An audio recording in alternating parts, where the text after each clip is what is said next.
Halo Sobat Bola Mania, kembali lagi di BRC Official. Ada kabar menarik nih mengenai dua faktor penyebab semakin ramainya persaingan di papan atas BRI Liga 1, PSM mulai ketar-ketir di puncak.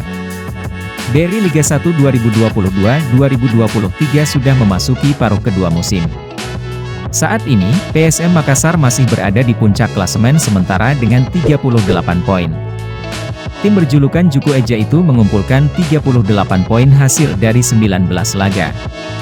Ada 10 kemenangan, 8 hasil imbang, dan 1 kekalahan yang diraih PSM pada musim ini. Dengan hanya 1 kekalahan, PSM menjadi tim dengan hasil minor paling sedikit di BRI Liga 1 musim ini. Hanya Borneo FC Samarinda dengan 3 kekalahan yang paling mendekati catatan PSM. Namun, tim Juku Eja tak bisa terlalu tenang di puncak klasemen. Tim asuhan Bernardo Tavares tersebut hanya unggul 2 poin atas Madura United dan Persib Bandung yang ada di urutan ketiga. Paling tidak ada 2 faktor yang memengaruhi ketidaknyamanan PSM Makassar itu. Satu faktor berasal dari diri mereka sendiri.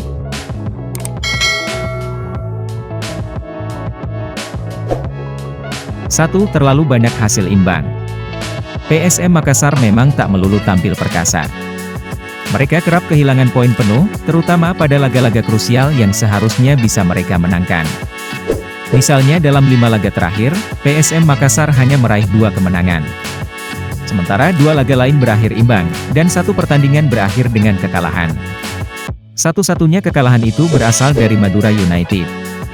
Sementara itu, 2 hasil imbang didapat PSM saat menghadapi Borneo FC, 1-1, dan Bali United, 2-2. Sialnya ketiga tim itu adalah pesaing PSM di papan atas klasemen sementara BRI Liga 1 musim ini. Bayangkan jika PSM mampu menyapu bersih 3 kemenangan pada 3 laga itu. 2. Kebangkitan Persib.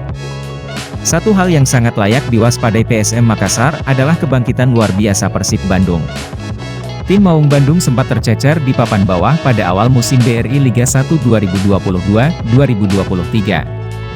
Namun, semuanya berubah ketika Luis Mia datang. Ex-pelatih Timnas Indonesia itu mampu memberikan perubahan di tubuh Persib. Mia sudah memimpin Persib dalam 11 laga BRI Liga 1. Hebatnya, Rahmat Irianto dan kawan-kawan tak pernah kalah dalam 11 laga itu. Di mana Persib Bandung mampu memenangkan 9 laga. Adapun 2 laga sianya berakhir dengan skor imbang. Persib Bandung pun mampu menunjukkan mentalitas kuat.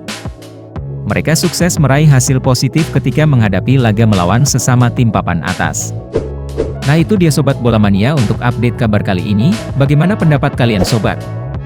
Tulis pendapat kalian di kolom komentar ya Sobat dan jangan lupa untuk like, comment, and subscribe.